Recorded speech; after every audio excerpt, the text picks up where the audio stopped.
सरल रेखा में एक प्रश्न हमसे पूछा गया है। प्रश्न इस प्रकार से दिया हुआ है कि सरल रेखा 5x धन 6y बराबर 7 की प्रवणता अंतराल विधि से ज्ञात कीजिए। यहाँ पे हमको अंतराल विधि देखना है कि क्या होता है। तो इस तरह के प्रश्न में जब भी हम हल करेंगे तो हमको दो बिंदु चाहिए।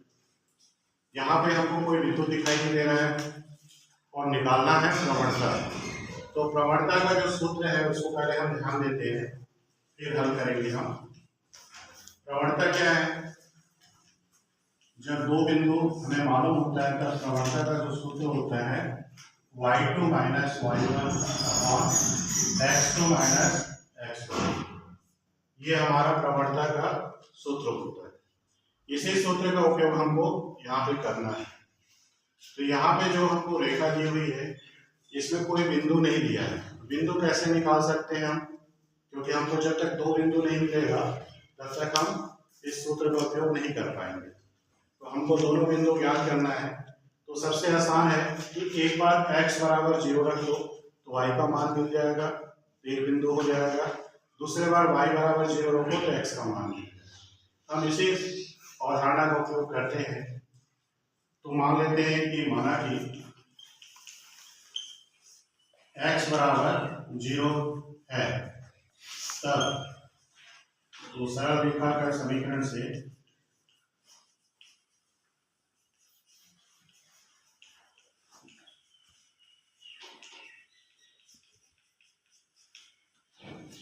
पांच गुणे 0 धन 6y बराबर 7। तो 6y बराबर 7, तो y बराबर 7/6। तो हमें जो बिंदु प्राप्त हुआ है बिंदु वो हुआ है 0 और 7/6 बिंदु प्राप्त हुआ।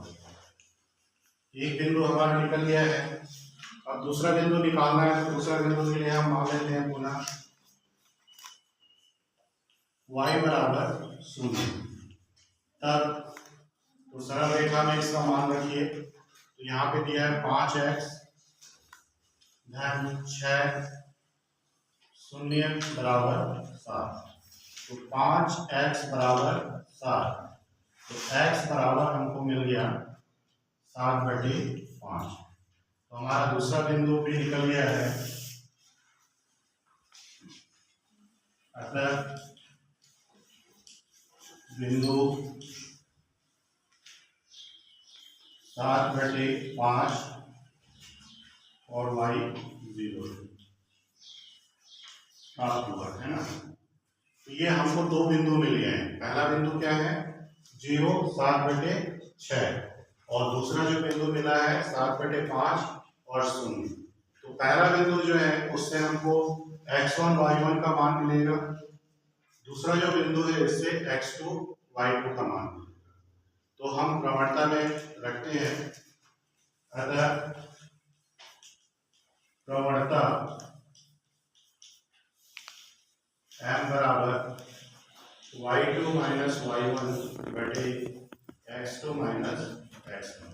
ये प्रवणता का सूत्र है। इसी सूत्र में हम मान रखेंगे।